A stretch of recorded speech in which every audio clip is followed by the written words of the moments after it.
Stories change us, inspire us, encourage us, and keep us going. Green Chair Conversations is the place where story and change meet through authentic conversation as we learn and grow from a diversity of voices. Welcome to Green Chair Conversations. Hello. Today we have the honor of sitting down with singer, songwriter, musician, speaker, and honestly, just an amazing all-around person, Joy Freeman. In this episode, Joy transparently shares her journey and offers us some honest, practical wisdom on how we can discover freedom and forgiveness. Let's welcome Joy to the Green Chair. Thank Joy, you for having thank you. Me. Thank you. This is like, I have been so excited to have this conversation. I'm a huge fan of yours. I don't know if you know this or not, but I just think you are like an incredible person. So thank you for doing this. Okay, so I want to dive into your journey. Okay, let's do it. You're not from Memphis. Correct. In fact, you're like way far away from Memphis. Just a little ways. Just a little ways. Okay, tell me about your story. How did you get here? So I'm originally from Mombasa, Kenya, East Africa, which is in Nairobi, which is the capital of Kenya. And back in the 80s, a group of missionaries from here, from Memphis, went to Kenya to do some work. And while they were there, one of them, actually all of them, saw the work that my dad was doing. My dad did a lot of outreach in Kenya, a whole bunch of crusades, and always in the villages and in the city, just all of that. And one of the missionaries really, I would say, like, took a hold onto what my dad was doing. And he made just an inquiry. Hey, would you like to take what you're doing here and bring it to Memphis and plant a church there? And so my dad thought about it and talked to my mom about it. And so in June of 1988, we moved from Nairobi, Kenya, East Africa, right here to Memphis, Tennessee. Wow. How old were you? I was 1.5. Oh, wow. So you were little. Yeah. So when we came here, initially, my dad, he didn't go right into planting a church. Honestly, he was able to find a community of other pastors here who were able to tell him more about the city and also invite him to their churches to go and speak. So for quite a while, for I would say a few years, I would vividly remember going to different churches, and my dad would always be the guest speaker there. But then eventually my dad did plant our home church. It was called Harvest Christian Fellowship. And so we started out in a daycare center, and then Children's World Learning Daycare Center to be exact. And then as we grew, we moved to the Ferris Auditorium at Southwest Macon, their Macon campus. And then from there, that's when things started to get a little interesting. So my dad ended up having an affair with one of our church members. And at the time, it didn't initially just happen just like that, but it was a family who came to our church, and the husband and wife were going through a hard time with their marriage. And so they inquired if my mom and my dad, if they could seek counsel from them for their marital issues. And then, so I vividly remember, like, as a family, after Sunday, we would go over to their house. And then eventually it was just my mom and my dad who would go to their house. And then eventually it was just my dad who would go to their house. And so little did I know that, there were, I would say,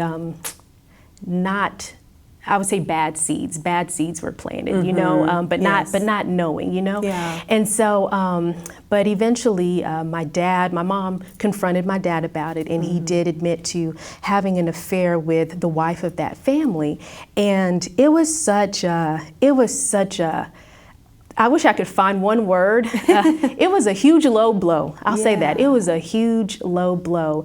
And from that affair came, of course, separation, and then eventually a divorce. And then it was just my mom and my older two brothers and myself just figuring out how to do this thing called life. And I salute my mom, because at the time, she didn't know how to drive here in the States, so there was so much that my mom learned how to do on her own, and raising kids on her own, as a single parent, once married, but now as a single parent. And during that time, it was a very difficult season. So that was 88, just to give you kind of like some markers. So by 90. by 97, the divorce had already taken place, was final, all that. So in about like a 10-year span, like, yeah. That's a long time. Yes, indeed. And so it was difficult. And so because of that, I was hurt, of course, obviously I was hurt, but that hurt led to bitterness, and that bitterness led to anger. And and that anger really led to me having a cold heart toward my dad. And I had a cold heart toward him, Jessica, for years. If I gave you a number, I couldn't tell you, a long time, very long time. And I lived there. I lived there for a long time. It was a big part of my life was a dark season, for sure. Tell me, how old were you when the whole divorce started getting finalized? I was 9. Oh, wow. Okay. I was 9, yeah. Okay, and then kind of navigating that. Yes. Gotcha. Yeah. And then kind of walk me through, the craziest thing about this is, you and I have had this conversation before, and we've talked through this. And, it's so interesting. When you first told me this story, I was kind of blown away because, you are one of the most joyful, kind, compassionate people I know. And when you talk about having a cold heart, I'm like, I can't see Joy having a cold heart. Like, you're so nice. Like, there's no way. I'm like, I feel like your cold heart is like my good day, But I really would love to hear, like, how did you navigate that? And then how did you kind of go from this place to saying, okay, I have kind of, we're talking forgiveness, right? Yeah. We're talking kind of navigating that. Yeah. How did you get from kind of A to B, if you will? Okay, yeah. So it took a while because I was in A for a long time. And honestly, I didn't see myself. It's a different perspective when you're in something versus when something has passed, it's behind you, Yeah. And so I honestly thought that was going to be it for me. Like, just, I'm just always going to have a father that I don't care for and that I don't care what happens to him. You know what I mean? But one night, I kid you not, I cannot tell you, this is so funny, I cannot tell you what I was reading, but I remember one night when I was having devotion, and everyone's different. Some people have devotion in the morning, but I have devotion at night because for me, it calms me down and it just helps me in a sense like process my day. It physically relaxes me and I just sleep better. So that's something that I've always done. That's really interesting. And so, so one night I was sitting on my bed having devotion. I cannot remember what I was reading, but whatever passage I read convicted me. It convicted me. And I was like, oh my gosh, I need to repent and ask God for forgiveness. And I can honestly say that's the first time that I heard God speak to me, like really speak to me. And it was, okay, you expect me to forgive you, and I will, but you won't even forgive your father. You expect to forgive me, who you haven't seen, and you won't even forgive the one who you have seen, And it really convicted me. And that night on my bed, I not only asked God for forgiveness for my sins, but even I asked God, Lord, help me to forgive my dad. And I said, in fact, I forgive my dad. And I kid you not, I felt completely different. Wow. I felt completely different after that night. And I was like, this is real. I was like, what I just did, I said, this is real. I felt like a huge burden was lifted. I felt that I felt freedom. I really did. I really felt freedom. And I was like, is this what forgiveness, like real forgiveness feels like? Because some people can be like, oh, I forgive you. And then you see them when you walk into the room and your whole disposition changes. Yeah. Honey, that ain't forgiveness. So I was like, oh my goodness. Okay. I was like, I feel good. Like, I really feel good. And I told God, I said, if I never receive an opportunity to tell my dad that I forgave him, this is enough. This is enough. I was like, because you see it, you feel it. God, you know that in this moment, I've forgiven my dad. And that's what I needed. And really, that's when I learned the meaning of forgiveness, is that forgiveness equals freedom. It really does free you. It frees you of all of the pain, the hurt, the offense, the turmoil, the hardships, like whatever your it is, whatever that blank is, forgiveness, true forgiveness will free you of that. It really will. And that night, I became free. I was no longer held captive to the things that imprisoned me for so long. Now walk me through that journey then Yeah. after that with your dad. Yes. So the interesting part is, as I said a few moments ago, I was like, you know what, Lord, if I never receive an opportunity, I'm fine. And I meant that, like I really did. So this was not May. This was April of 2009. My brother Rod, I have quite a few brothers. My brother Rod called me, and he was like, "Sis, what are you doing?" And I was like, "Oh, I'm just at home. I was practicing for something." And he was like, "When you get a chance," he said, "can you come over?" And I was like, "Yeah." So, and he just left it at that, and nor did I ask, what's going on. And so I went over to Rod's. And Jessica, literally, when I walked into the doorway, my dad was sitting right there to the left on the couch. And I didn't even know, like I walked in and I hear, "Hey, baby." And I looked and I was like, "Dad," And as soon as I said, "Dad," he got up and he just immediately started crying. And this is so funny because especially now, honey, I bet you people here know me as the woman who sings and cries. Because the older I get, Lord have mercy. But it was so funny because my dad, that time when we were together, he was so emotional, and I wasn't even emotional at all. Like I was fine. Like I was super straight. I kid you not. And I had such a peace. Like I had such a peace and such a calm. And when we shared that moment together, he was just like, "Baby, I'm so sorry.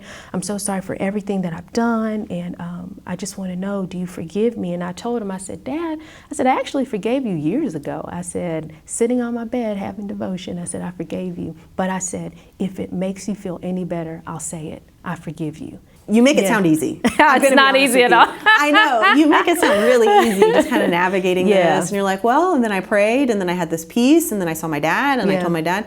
I imagine there have been seasons in your life where it kind of comes up. Oh, man, I tell you, because even like leading up to that night when I was able to forgive him, when you were like, "So how did you get from point A to point B?" Like point A was the hardest point along my journey.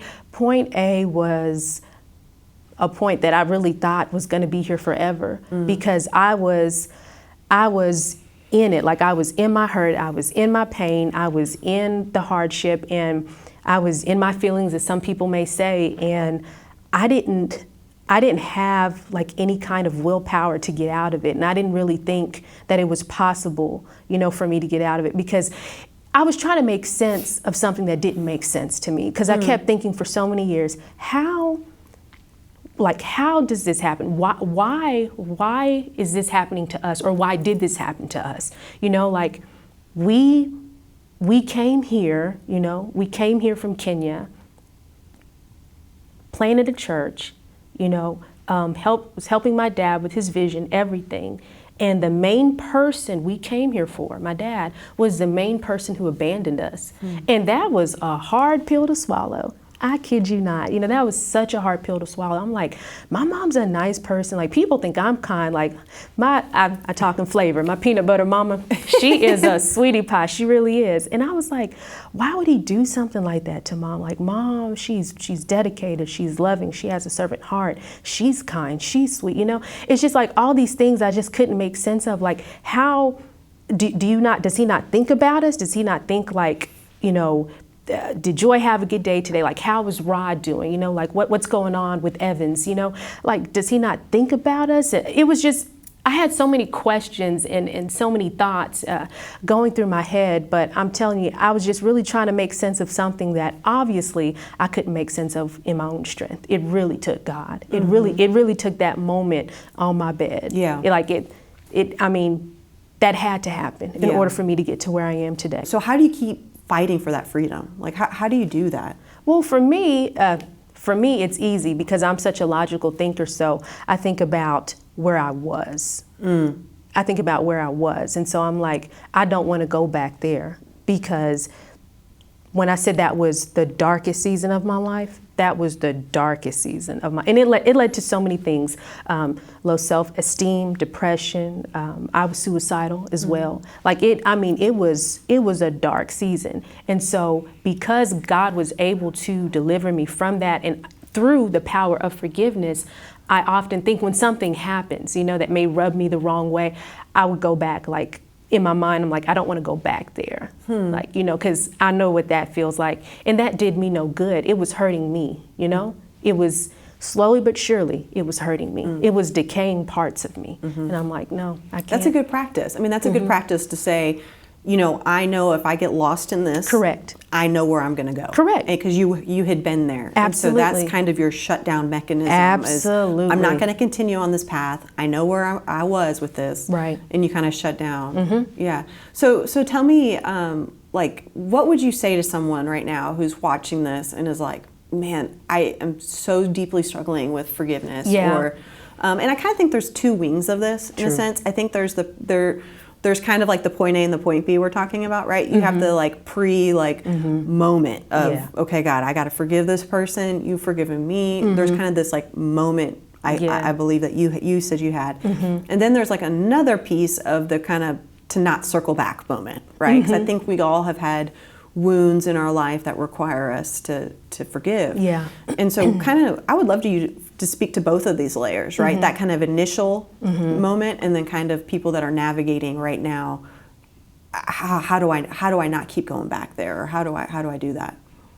So for the people who are navigating, I would say, is it worth living the rest of your life with the unproductive outcomes that have manifested as a result of unforgiveness? Wow. Like, is it really worth it? You know, like whatever it is. Is the stress worth it? Is the increased anxiety worth it? Are the maybe new health scares worth it that have happened in your life because of this? You know, like, is it worth it? Is it worth living with these unproductive outcomes for the rest of your life that have manifested as a result of unforgiveness? You know, that's something to really think about. Yeah. And for the initial response, I would just say,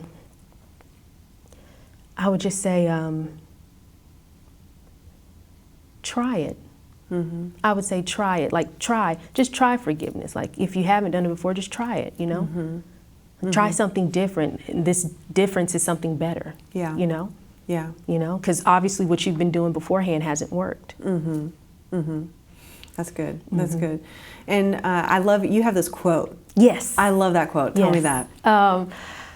Bishop T.D. Jakes said that unforgiveness is like you drinking poison, waiting on the other person to die.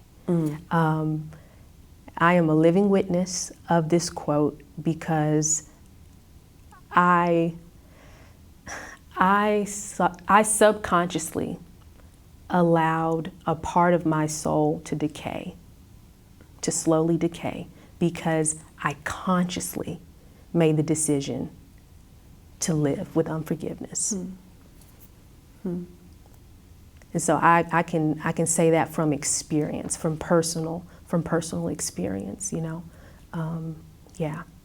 And I want people to know, if no one else remembers anything else from this talk, I want people to know that what I have learned about forgiveness, and they can too, is that forgiveness doesn't allow you to erase your past, but it does allow you to release your past. You know, there are some things in life that you cannot go back and undo, you know, but when you truly forgive, you can live your life from that day forward as if the past never existed. So I'm not saying that you're blocking out the past or ignoring the past. What I'm saying is you don't live there anymore. So me, as an example, I don't live there anymore. How you know me? If you didn't know this about me, you would never put the two together. You know what I mean? And it's not because I live this life, oh, look, I'm joy. You know, no. It's, I don't live there anymore. I don't live there spiritually anymore, emotionally anymore. You know, I don't live there mentally anymore. I'm no longer there. You know, I'm here, you know, because I have truly forgiven my dad. I can sit here, look at you in the eye and say, Jessica, I love my dad, and mean it, and absolutely mean it, you know, not like trying to put up a front or, no, like I genuinely love my dad. I do. And I could only get to this point because I forgave, but I truly forgave. I really forgave. Like a working went went on the inside of me, you know what I mean? That produced this outcome, you know? And so I want people to look at this interview and know that they can attain this too, you know?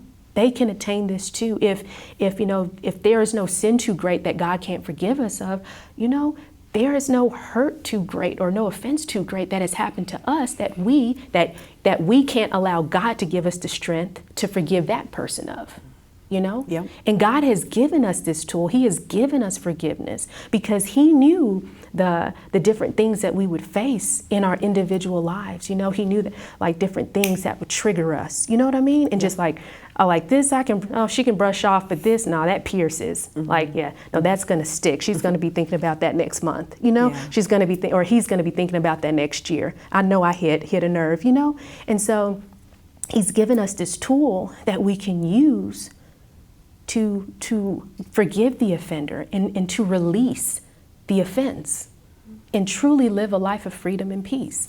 Like that's what I've learned, you know, besides forgiveness equaling freedom, it also allows you to, it doesn't allow you to erase your past, but it allows you to release your past. And that can do a lot for a person. It made a world of difference for me, you know? And if you don't mind me, I would like to add something else. I would like to tell others that, you know, my relationship with my dad, because I'm a positive Patty, but I'm a realistic Rita. That's what I'm realistic too, but I want to share this. So like my relationship with my dad today it's still a distant one. We don't talk every day or every week, you know, but it is in a much healthier place than it was prior to the true forgiveness taking place that night in my bedroom on my bed, you know? And so I want people to know, say you do forgive. Like, man, I did it. Thank you, Lord, I forgave, you know? But the relationship is not what it used to be, you know? I thought it would go back. Sometimes it goes back, sometimes it doesn't.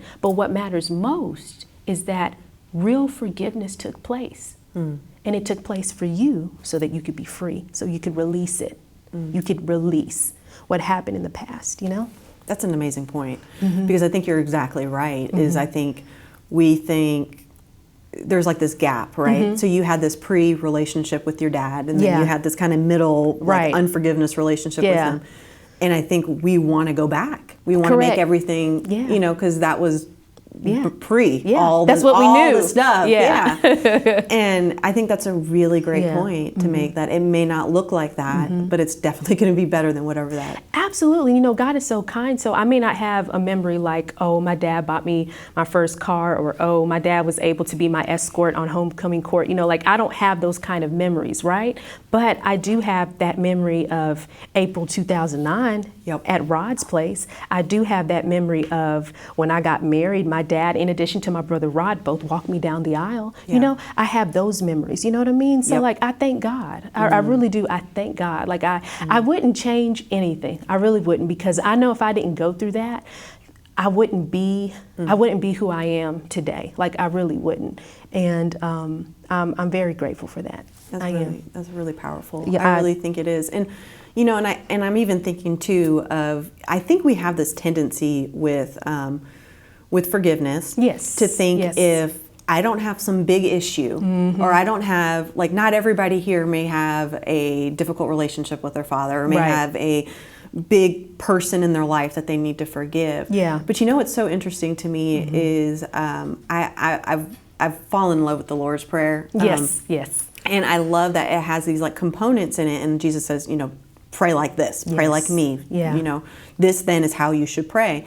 And part of that is forgive us. Forgive us our debts as we have forgiven others. Absolutely. And if this is how we're called to pray, if this is how we're called to live, it should be a part of our daily life. Absolutely. And I think what I'm hearing you say is, yes, like it's a big piece of, like, if there's something happens that is traumatic, that is hard, we got to have that forgiveness. But sometimes there's little stuff that happens. Absolutely. And I think a lot of us live, I have a tendency to live with a bunch of little things, and I let it fester, and then I kind of explode, and then I realize, oh, I haven't forgiven 1, 2, 3, 4, 5, 6, 7. I mean, there's like tons of little things. Absolutely. Right? It I doesn't say that have all to the be time. a big thing. And I imagine that experience has shaped how you approach everyday things. Absolutely. Little things. Yeah. Seriously, it's like, is it worth it? Is it not? What can I brush off? What do I need to take time out and really pay attention to? Yeah. I agree. I Yeah. completely agree. Yeah, and so I guess I just wanted to chime in on that because I think it is important for us to think through. I think we do have a weird stereotype with forgiveness. Like, well, I didn't really mess up today. Right. I don't need forgiveness, or I don't need to offer that. But Yeah. I think at the end of the day, it's like, it's our daily life. Like It is. I It mean, is. I mess up by like 7:50 every morning. You. Me, honey. I probably have you beat. Like, seriously, we need that. We do. Yeah, We do. yeah. And again, so thankful for your transparent you. journey. Yeah, and I just would absolutely. love your final reminder for people today listening. I mean, this could be hitting home with some people. This could be a challenge for some people. This could be hard. Or this could be something people are realizing, I didn't even know, but now I'm realizing Yeah. I need to be offering forgiveness more regularly. Yeah. What would you want to leave people with today? I want to leave people with this word of encouragement. As cliche as it sounds, but just forgive. I know it's easier said than done. Anything is, but forgive, because you will be better. You will be better because of it. You will. And I hope that's worth it. You know, like I hope. I don't know how to fully verbalize it, but I just want to say, I just want to encourage people to forgive, because forgiveness is for you and you will be better because of it. Be free. Yeah, you'll be free. Forgiveness equals freedom. It like, really seriously. And we deserve to be free of the things that Satan tries to hold us captive of, like we do. That's good. Yes, forgiveness equals freedom. Forgiveness is for you. Yeah. Thank you, Joy, so much. This is just Thank such a you. huge honor to have you here with us. Thank you. Thank you for having me. And that is a wrap for today's conversation with Joy Freeman. We so appreciate you joining us today. Please take a moment to like today's video and subscribe to our YouTube channel and the Green Chair Conversations podcast, along with following our new Green Chair Conversations Instagram. That way you'll always be up to date on when new episodes are releasing and what's happening behind the scenes. I love you guys, and I am crazy excited about who we have coming up next week. I'll see you then.